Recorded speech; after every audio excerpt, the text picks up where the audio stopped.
What is up, beautiful people? This is Christian from the Successful Spiritualpreneur Podcast, and today I'm very honored and excited to have Genevieve Taeger on the podcast. She is a best-selling author, channeler, soul purpose coach, and she channels powerful healing and wisdom teachings from the Goddesses and Benevolent Realm. Since Genevieve was 16, she started receiving visitations, initiations, and divine guidance from ascended masters, angels, goddesses, and the benevolent realm. She kept this a secret until her late 30s when she shared these teachings from her home.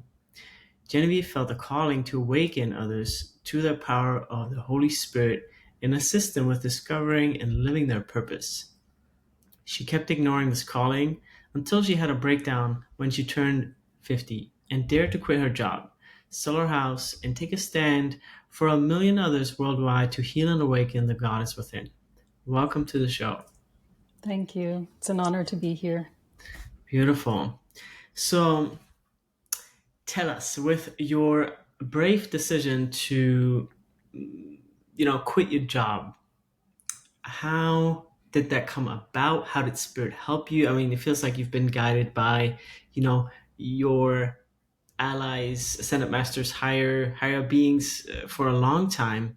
How Tell us about the situation in the quitting the job. You were like torn between this and that, or it was a very clear decision, and you're just like, that's it. Tell us about that. So, to be honest, I was nudged since I was 30 to quit my job.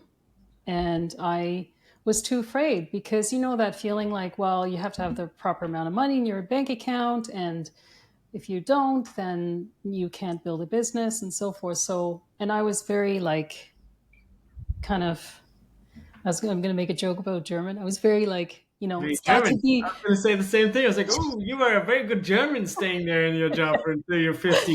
yeah, Very good conditioning. I like it. it's got to Welcome be a here. certain way.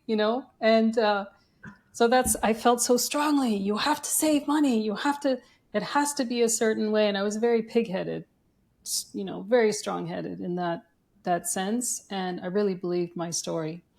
Hmm. So this is what kept me staying in the corporate world. And I mean, there was a benefit in staying in the corporate world is that I really learned how to become a leader in that position so that I can do what I do now.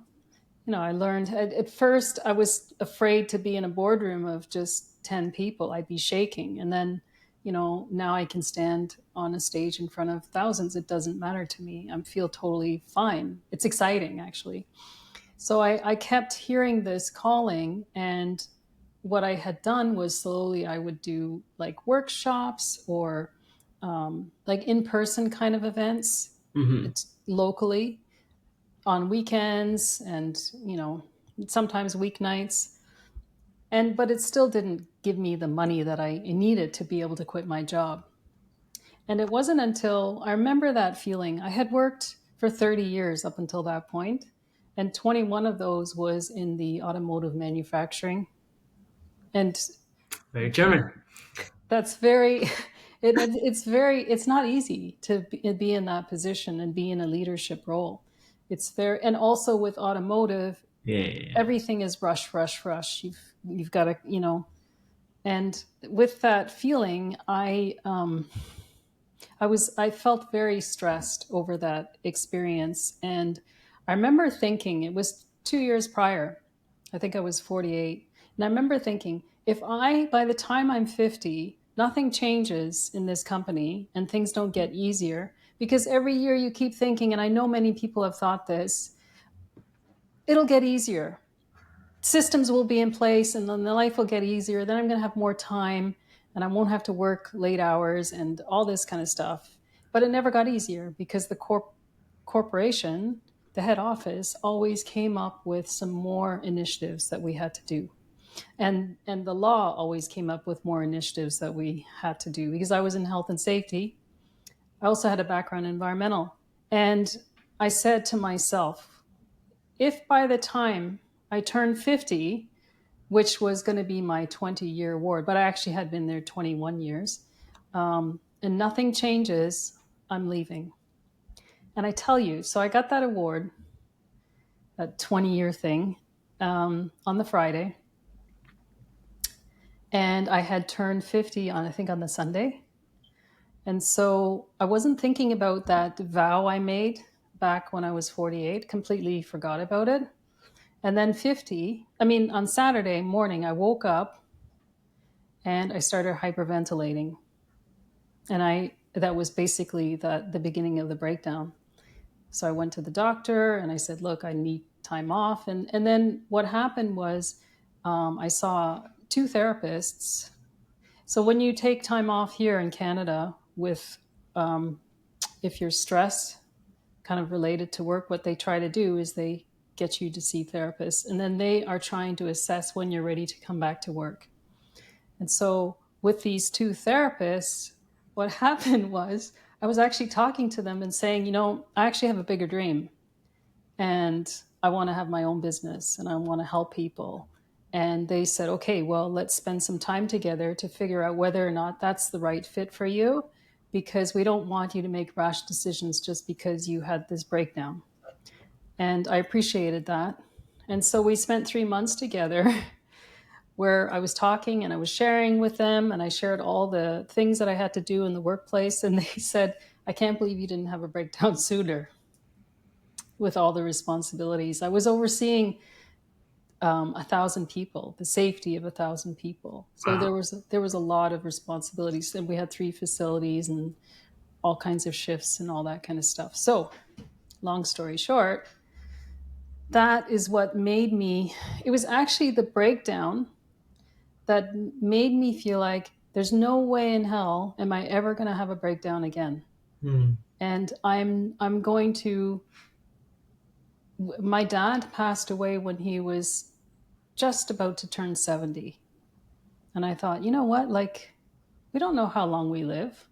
What if I only live 10 more years and I wait until retirement? It's such a stupid thing. And so that's what I did. I thought, that's it. That's I, great. I had my, I had my partner who had his house and I had my house. And so I thought, you know what? Sell your house and use the money from that to be able to create your business and do the things you need to do. Yeah. Wonderful. Well, I love that you broke that lineage for all of us. And I think it's very brave to do so. Because I think the older you get, the more, how do I say this? I guess you learn to let go when you get older. Because life is kind of like a wheel, like you rise, I don't know, 40, 45, 50, somewhere around there. And then you're at the peak, and then things like health, mental system, starts to like decline. And then with all this going on in your life, you didn't like give in to the fear, but you said, no, I'll be brave. Like I'll choose love. I love myself, and I make this decision.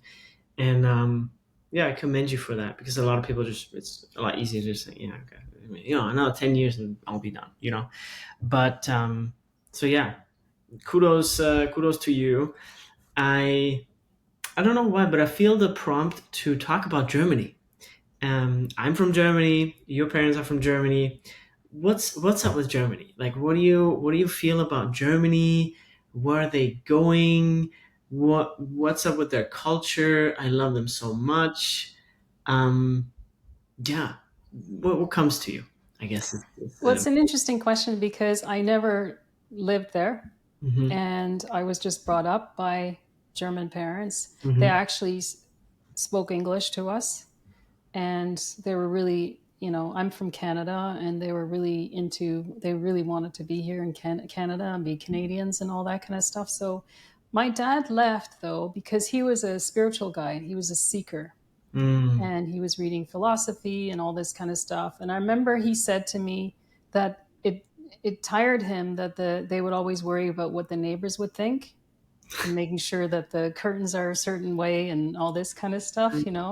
My brother one time lived in Germany for a couple of years, and they told him he had to get some kind of blinds, and that he had to have them closed at a certain time and all Oh this my kind of god, I stuff. love it. You gotta love That, of course, that he's 3 years older than me. So That was about 30 years ago. I'm sure Wow. times have changed since that time. Yeah, I think, Germany for me, I grew up there until I was 20, 22, 25. I started traveling when I was 22, kind of like left the country a little bit. And also similar reasons to your dad, because I was very spiritually inclined to seek and discover myself. Um, I feel the energy, how different countries have different energy bodies, so to say. Um, Germany's a little dense, you know? And I think all the Germans have incredibly beautiful hearts. Um, the societal conditioning is very strong. And that's what I didn't like long term there. And I was fortunate enough that I could leave and travel and do the things I wanted to do. And I actually ended up in the US. Didn't really intend to live here, but met my now wife, married, and everything started to, move in this direction.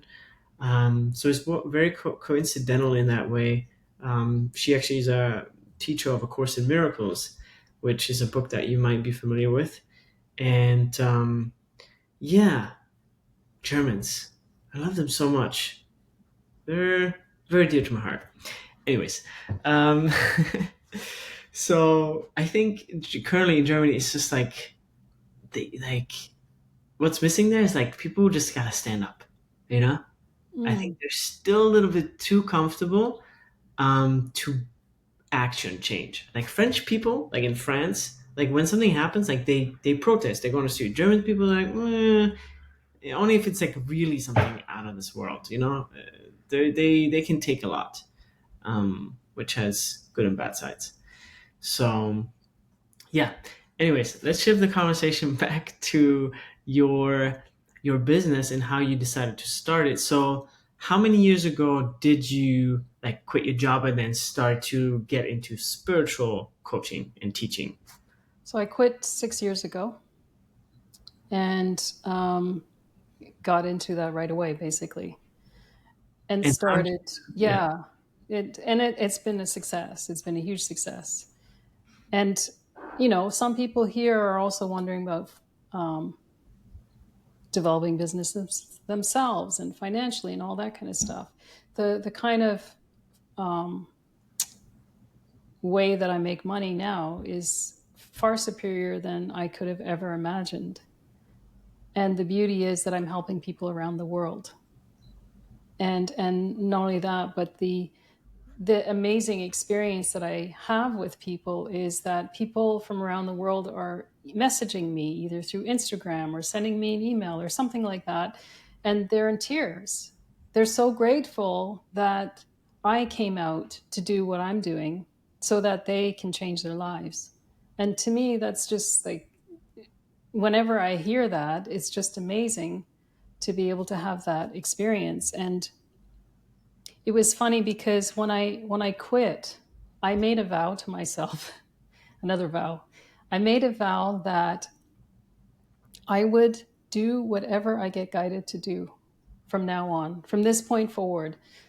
So when my higher self will tell me to go do something, I will go do it. No questions asked.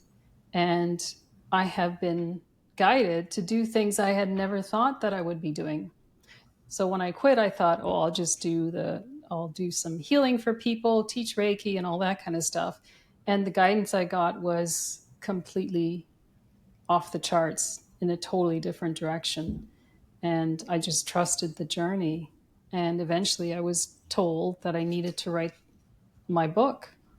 And not only that, but that there are many books for me to write, and this is what you're going to write, and so forth.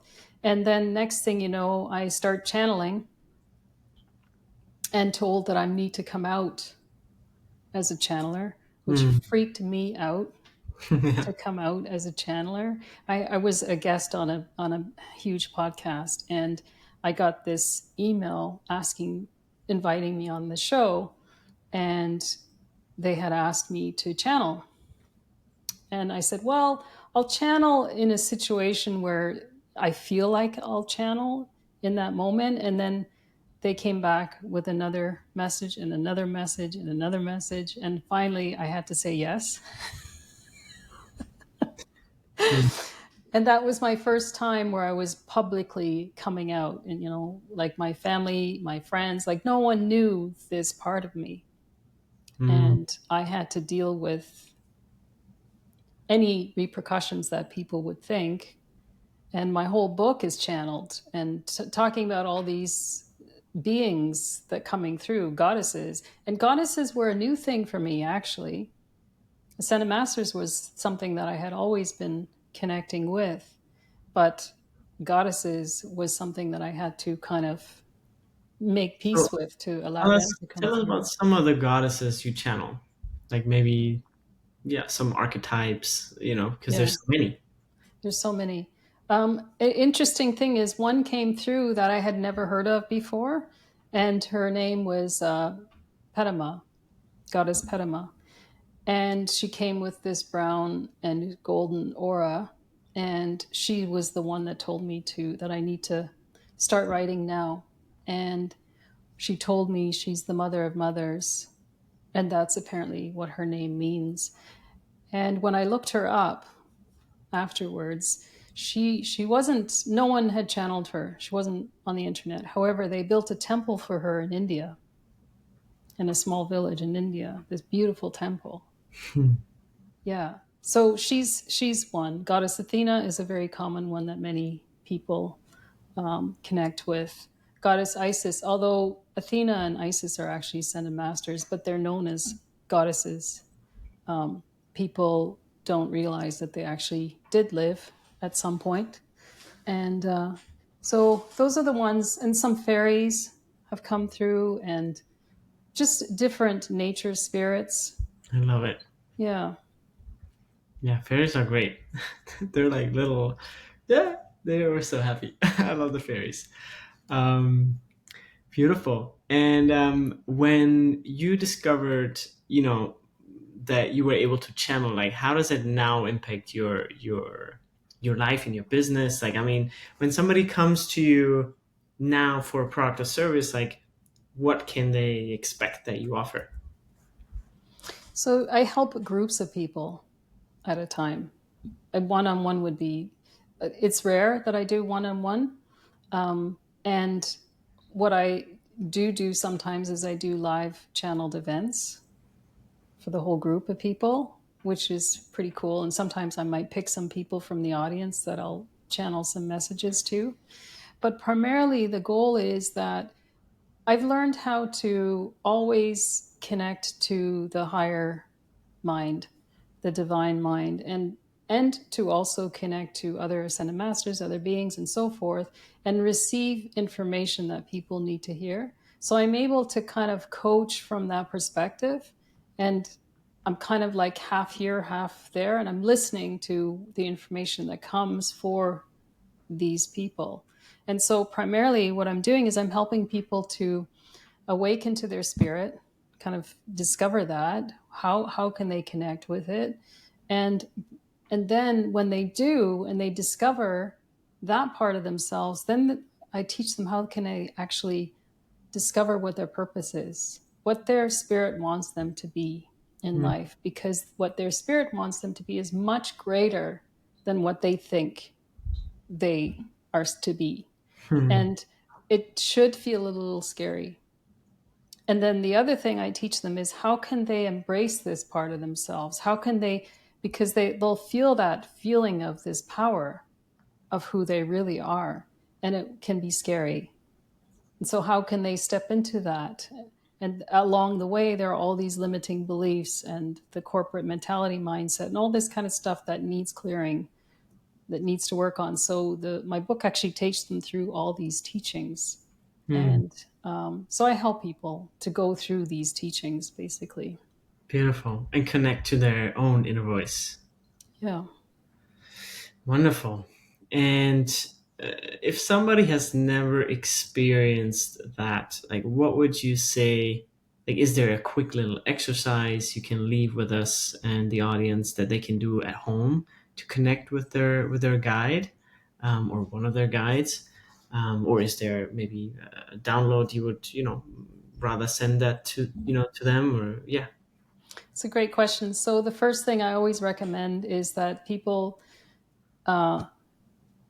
feel into their heart space, like that place. I call it the sacred heart. So it's in between the center of your chest and your throat, that area. And you feel into that heart, you feel love into that place. And when you go into that feeling of love, at the same time, you place your attention on the divine mind, which is the soul star chakra, a foot above your head, 30 centimeters above your head. And you stay centered in the heart and your attention there. And what you do is you ask information that you want to know. And when you go into this heart center area, it kind of becomes like a vortex, like a portal of energy that kind of pulls you in and takes you straight up to that field. And I often share too, once I was taught this information from my guides and higher self, I ended up going to Europe to do some business traveling, and I went into these churches. And we were brought up spiritual. We weren't brought up with religion. So I decided, I'm going to go in these old churches. The old churches, as you know, in Europe are much older than any churches here. And there's a lot of history with how they do all that in the interior. But what amazed me was that in the statues in the churches, they're pointing here at the heart, and they've got like a heart here. They're pointing here and they're pointing up there like this, and at that space. And there's like this thing up here. It's like a golden sun that they have. And that's the divine mind. And so they're actually saying, in order to go and experience your spirit or the Holy Spirit, you go here and here at the same time. And this is when you can tap into what's known as the divine mind. So this is where you can access your spirit, your higher self, the wisdom from your higher self. And the more you do it, you start to also open up your meridian systems and all that to be able to experience connections with angels, with ascended masters, with other benevolent beings, and so forth. And that's also the best way to connect with benevolent beings rather than beings that are kind of lost souls. Because when people connect in this quadrant here, instead, kind of the way, if you're thinking about the way you think about what's 1 + 1 + 2 + 5, you're thinking in this field. And when you do that, what you're doing is you're in a much lower vibration. And so you're actually in a different dimension where there's the area of people that have passed on, but also some of them are lost souls. But when you can ascend yourself to this higher field, then you go into a much higher vibration, and you're in a completely different dimension. You're in the ascended field. And so the information you receive will be from the wise intelligence, the truth, the divine truth. Beautiful. And why, to break it down very, very basic, I don't want to say the word dumb, but why should someone connect with their divine mind? Yeah, because there's so many people who are living in the limited mind. The limited mind is the one where you think that the brain is the one that has all the answers. But if you think about Einstein or other beings who have created something from nothing, they could not have gotten it from their limited brain, because the brain is only doing what it already knows. It cannot receive new information. The new information is in the field of intelligence. And we are designed to connect to that field of intelligence. It's just that when we were born and brought up by certain parents, we were never taught that. So the schooling system never teaches that. And the schooling system teaches us to stay small and to believe in that we need to go to university and college, and then we develop a profession, and then we go into the corporate world and become slaves for the corporation, basically. and never tap into the brilliance that we all are, the uniqueness, the power that we are, the high vibration that we are. So this has got to change. I really want this to change for the younger generation so that we don't keep repeating. Because right now, the parents are my age of the young generation, the 20-year-olds. And what are they doing? They're teaching their kids, you got to go to university, you got to go to college. And, instead of thinking, hey, you know what? Like, you can actually be an amazing entrepreneur. You can make millions. You don't have to stick with just 100,000 a year. You can have freedom. You can build a life where you're making a huge impact in the world. You're someone amazing. Hmm. Like, can you imagine if every parent did that to their kids? It's incredible. The It's world would happening. change. It's happening. Like, I feel a lot of my friends and younger generation. I'm 33. Like, friends of my age who have kids. Like, I have kids too. My boy's 7. And if you have that level of awareness of like instilling something different in your kids, you will, you know. And so, a little example out of my life is I really want Ari to know that he's not a YouTube watcher, but a YouTube creator. So he just turned 7, and last year when he was 6, I created a YouTube channel for him and with him, and it's nothing super serious. We don't do like something every week. It's something very easy for him to like feel into it. But it's basically just like a little streaming setup for his like little Switch, and he can like play his game and be online. I don't show his face because I think he's a little bit too young for that. But yeah, just he's even saying like, I'm a YouTuber. Like, imagine you have that in your DNA or in your identity. With 6 years old, I am a YouTuber. Good luck with that.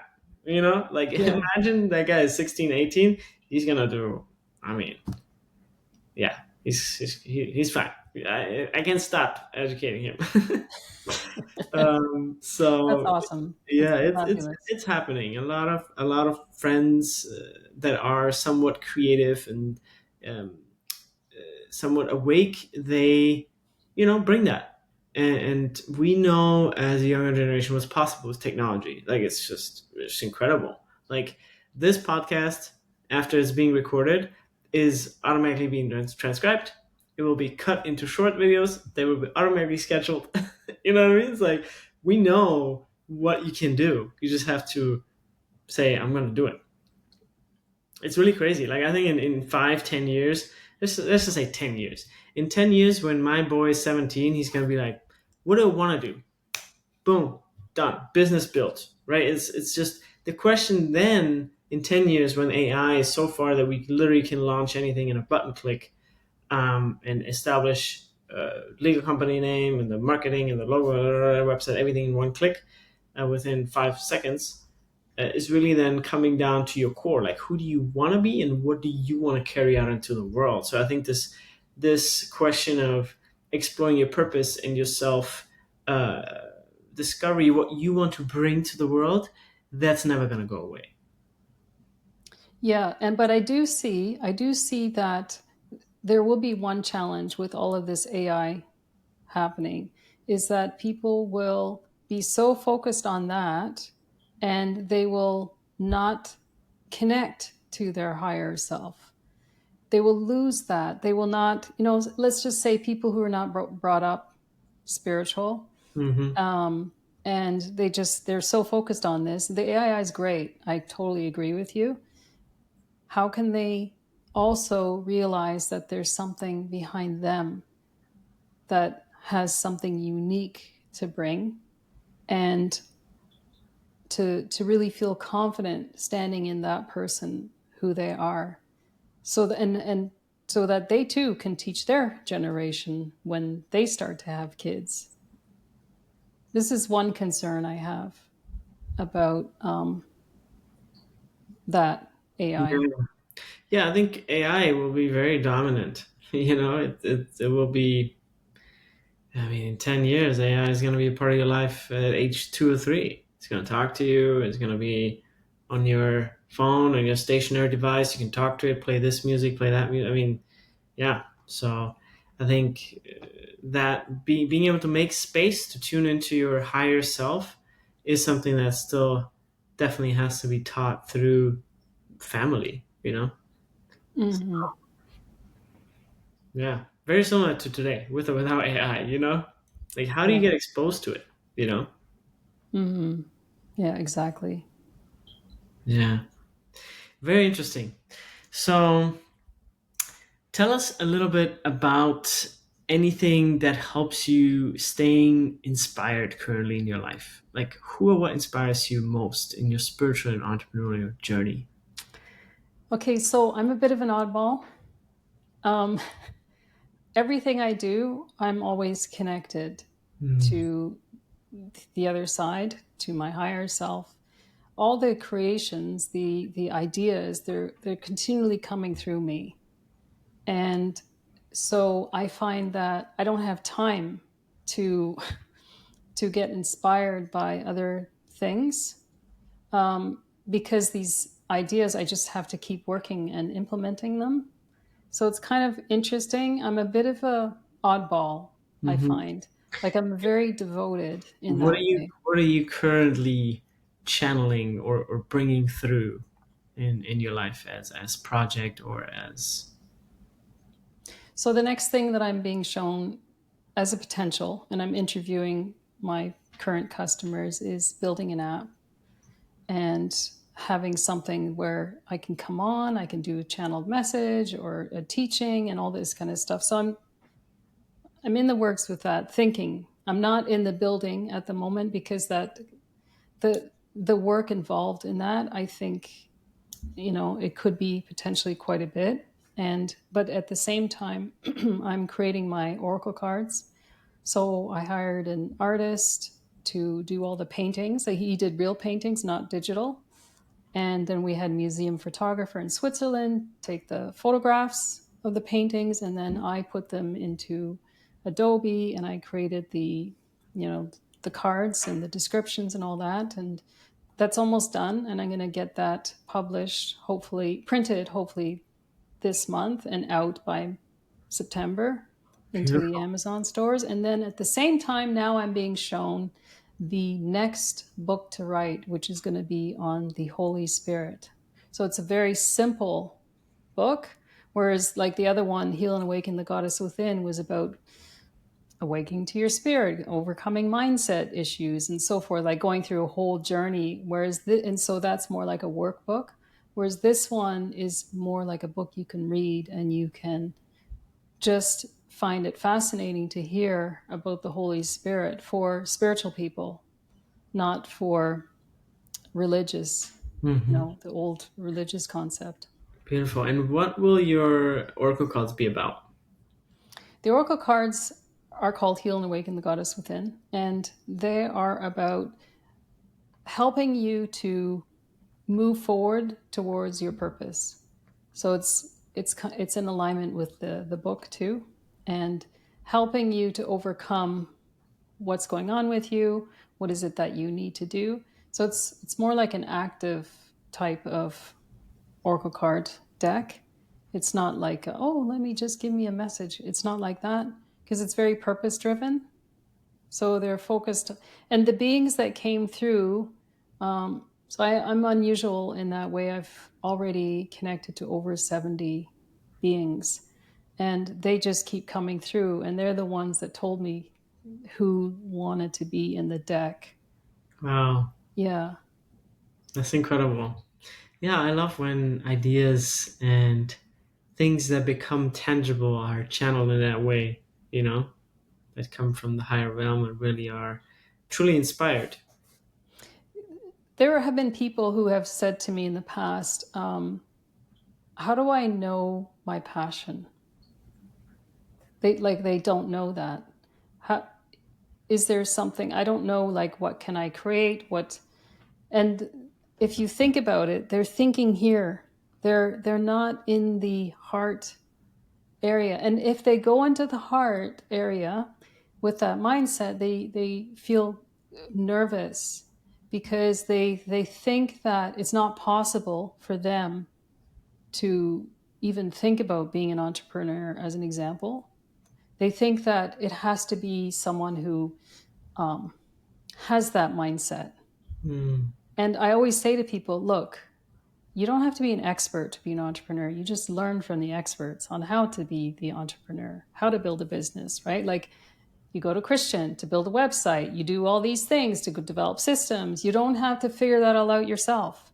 You are the one that just figures out what is it that you can create, and then the experts help you how to successfully launch that in your business. And I think people get mixed up with that and kind of worry about those things too much.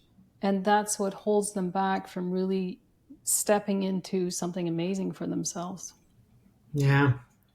Yeah, it feels like they're almost so removed from their heart space or passion, whatever. Like it's always just like one simple step. But like if you never take the first one, you're probably not gonna take the second one. It's like it's not hard to become an entrepreneur. Just like little by little.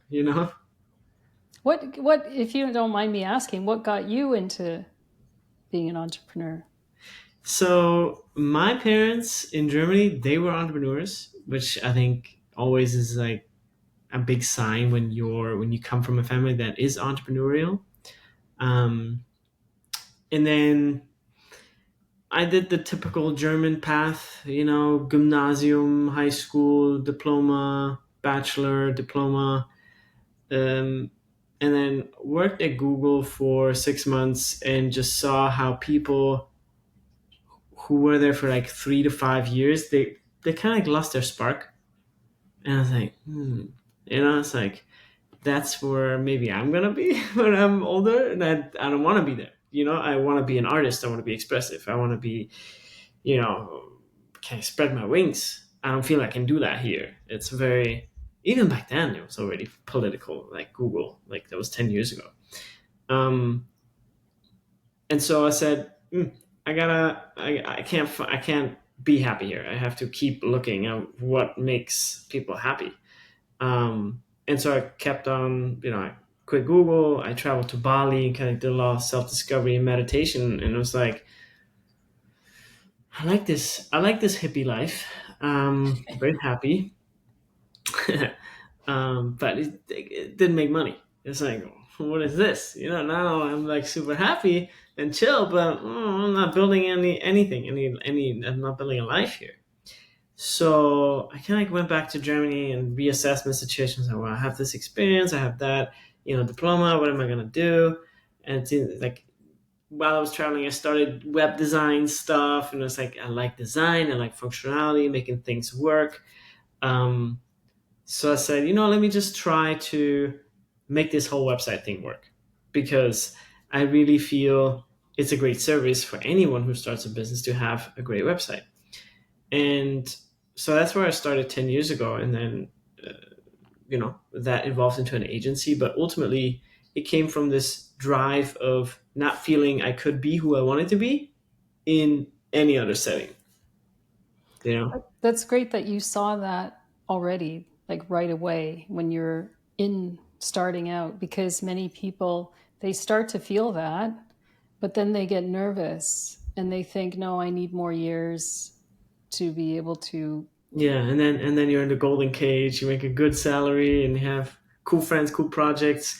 But yeah, no, I had to get out there. I noticed that very early. I was too much of an artist, too much of a rebel to be in a corporate setting. Even it was funny because I was just an intern, and even back then, I noticed how like I wanted to do a posted art installation, right? Just like humans are creative, I wanted to do something fun, something creative, and it was even functional. So like I created this portrait of a face of the Google founders that was a scannable QR code. Um, and with that QR, it was all paper, like real life. Like so, you really like if you messed up, it wouldn't be able to scan. So I was like, wow, what a challenge. Um, and that code should be hung at the entry hall of the building in London. and for people to scan their daily motivational thing. It's a super Google thing, like very creative, still focused on motivation and the workplace. It wasn't just like, oh, let me throw some paint on the wall. It's like very smart. And then the more I moved on with this project, I did complete it, but it was such a hassle to like get the permit from the fire people, and it's like, guys, I'm trying to freaking like do something for the company here, something fun, something quirky, something googly. Like, what's your problem? And I don't know. Like, yeah, there's just departments that need to control stuff and things that happen. And, oh, we can't have this much paper hanging on a wall out of fire. I'm like, seriously? Like, you have printing paper in the next room stacked to the ceiling? Oh my God. I was like, no. If this doesn't work now already, like, I have to get out of here. And that's what I did, and it was a really great decision because it very early pushed me onto a path of, self-reliance, entrepreneurship, and following what I really love, and from that, web design and my love for design and functionality came the agency Love Pixel, right? Where we build websites and brands and systems for people that have their own businesses and take them to the next level. I always say launch, grow, scale with love, because everything we do here is with love and comes from a heart space. That's beautiful. And then 2 years ago, I got the inspiration to start a tea company because I love tea. And I'm actually going on a documentary to Japan to film a documentary next week for a month. So super Wow. exciting. My brother's a videographer. Happens to be like, it was very funny because when he was 17, we're 9 years apart. So I was 26, he was 17. But even before that, when he was 14, so I was 23, he was 14, and I just finished my studies and the whole thing, and I gave him Adobe Premiere, which is a video editing program. And kids are smart. Like give a teenager something to work with. They're the most brilliant people because they have the time. They have time to figure it out, sit down, be effective, be just really cool stuff. And yeah, now he's a videographer. He's doing really great stuff in the world, and all that because I was able to give him a software that was $500. That's just so unreachable at that age to buy that stuff. I was like, here's the thing, incredible. You That's know, so smart. it's crazy. Like what, like the influence it makes in which environment that you grew up with. My dad also he was a photographer. And when the digital came, he just became a digital guru. He loved to work with Adobe, Photoshop, and I mean, he would just pimp those photos up, and spend hours, countless hours doing it. And so I was similar to him. I've actually like literally edited my book. I put the painting on my book. Like I mentioned, I do Morocco cards. So I've been working with Adobe, yeah, InDesign and with the Photoshop as well. And it's just amazing what you can do, And that's fabulous that your brother got involved with that. So cool. Yeah. Yeah, I think when you're passionate about something, it's very easy to like get others with you in the boat. He's not really like, he is into tea, but not as much as I am. Like, I love tea. I could talk about tea all day long. White tea is incredible. Green tea, black tea, this and that. Um, but yeah, when somebody's passionate, you just are just a natural leader because people feel drawn to that emotion, to that passion. And it's funny because today actually I recorded some short videos, some reels about why I'm going to Japan. Like, why tea? Like, it's such a fascinating topic, that nobody really talks about. And super excited. It's going to be called One with Tea, and it's all about bringing people and bringing yourself into oneness with tea, because tea has this quality of like just aligning the masculine and the feminine in body, mind, and spirit, and just really harmonizing in your body a lot of just different functions, the nervous system, etc., that really make it incredibly special. Like tea, the ultimate master plant. Fascinating. Yeah, I've never heard of it from that perspective. I think Yeah. Hearing it from that is really interesting. Yeah, I think if you look at many or anything in life from like what's the yin and yang in something. Like Hmm. for example, coffee is like super yang. It's like rah, it's like the warrior. You know, it's like gives you energy, gives you a boost, which is fine. I feel tea is more balanced. Right? And if something has balance inherently within, for me, that's always somehow more attractive. Because yes, I can be a warrior, but I can also sit back, relax, and receive. Like if somebody has these two, it's much more attractive if you only have one of these.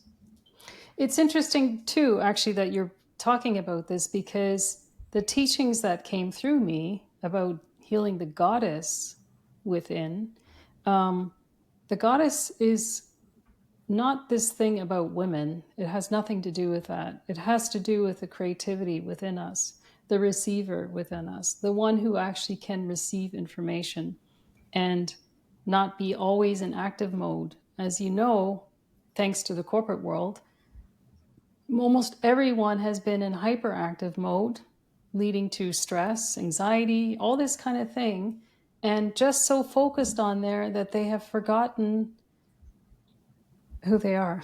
Hmm. And how can they awaken that part in them again? Everyone, not just women, men too. How can we awaken that? Yeah, especially men. You know, we're like the ones that always go go go. You know, I think men have an easier time to switch off sometimes because we're just wired that way. Women sometimes tend to like circulate thoughts more and take things home and be more emotionally attached to certain Yeah. outcomes, things, tasks, projects, whatever it is.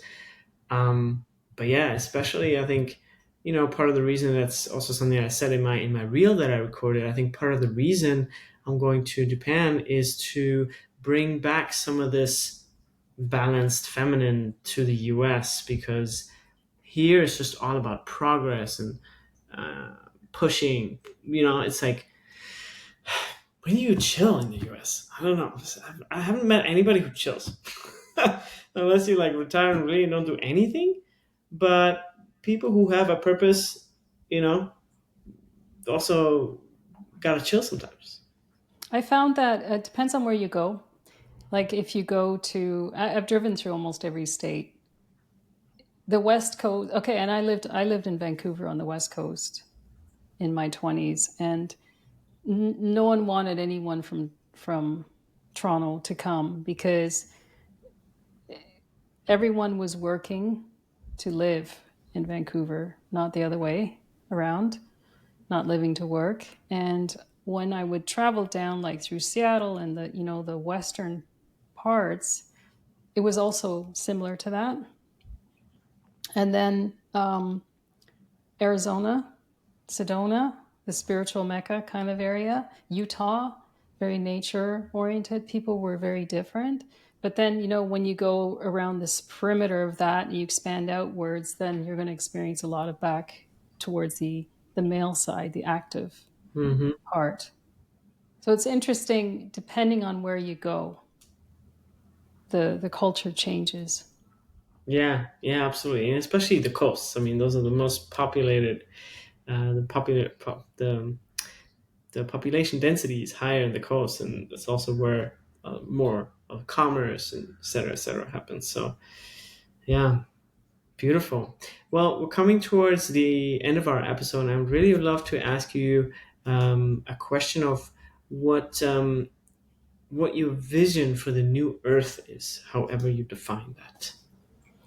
Yeah, my vision is that everyone is connected, everyone is awake, they're aware of who they are. And when they can, and not only that, but once they are aware that they are confident in walking in this self that they are, this unique self, that would be amazing. Yeah, that's a beautiful vision. I think I think we're gonna do it this time. We're moving towards it for Yeah. sure. I don't know if humans are just like hopelessly optimistic, but I don't know why, but I feel like we can do it. You know what I mean? We can.